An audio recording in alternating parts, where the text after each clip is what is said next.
पवारांनी पुण्याच्या सीपींना फोन केला. अजित पवारांनी त्यांना फोन केला होता की नाही हे सांगावं. पवारांचा ताबडतोब आज राजीनामा घेतलाच पाहिजे. 4 दिवसापूर्वी मी एक ट्विट केलं होतं आणि त्या ट्विटमध्ये मी माझ्या मनातल्या काही शंका उपस्थित केल्या होत्या की पुण्याच्या त्या भीषण अपघातात ज्याच्यात 2 अतिशय जवान अशा मुलांनी त्यांचे प्राण गमावले होते आणि ज्याच्यात आपण बघितलं की सगळी पोलीस यंत्रणा ही एका श्रीमंत कुटुंबासाठी काम करत होती.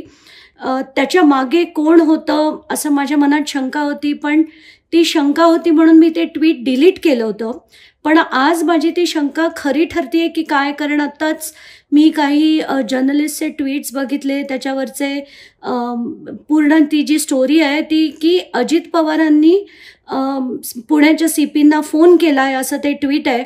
आणि हीच शंका माझ्याही मनात होती, कारण पहिले 4 दिवस अजित पवारांकडनं एक सिंगल ओळ आणि प्रत्येक गोष्टीत बोलणारे अजित पवार, फार स्वतःला अगदी मी सकाळी उठून काम करणारे म्हणणारे अजित पवार पुण्याचे पालकमंत्री असताना एकही शब्दाने काही बोलले नाहीत आणि प्रत्येक वेळेस फक्त त्या टिंगरेंचंच नाव पुढे येत होतं. याच्यावर टिंगरेसाठी काही मला नाही वाटत पुण्याचे सीपी असं काही करू शकतील. पण हा जो सगळी सर्वासर्व चालली होती ती कोणामुळे चालली होती हा पहिला प्रश्न. माझं सरळ विचारणा आहे सीपी पोलीस पुण्याच्या की त्यांनी तात्काळ याच्यावर क्लॅरिफिकेशन द्यावं.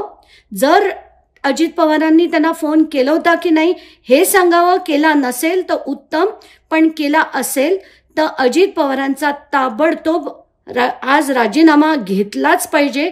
सीएमनी त्यांच्याकडनं राजीनाम्याची मागणी केली पाहिजे आणि फडणवीसांनी सुद्धा त्या अजित पवारांकडनं राजीनामा घेतला पाहिजे.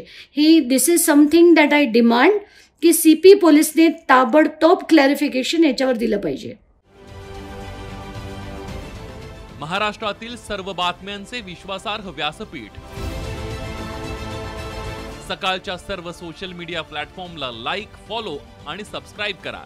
तसंच सर्व नोटिफिकेशनसाठी बेल आयकॉन प्रेस करायला विसरू नका.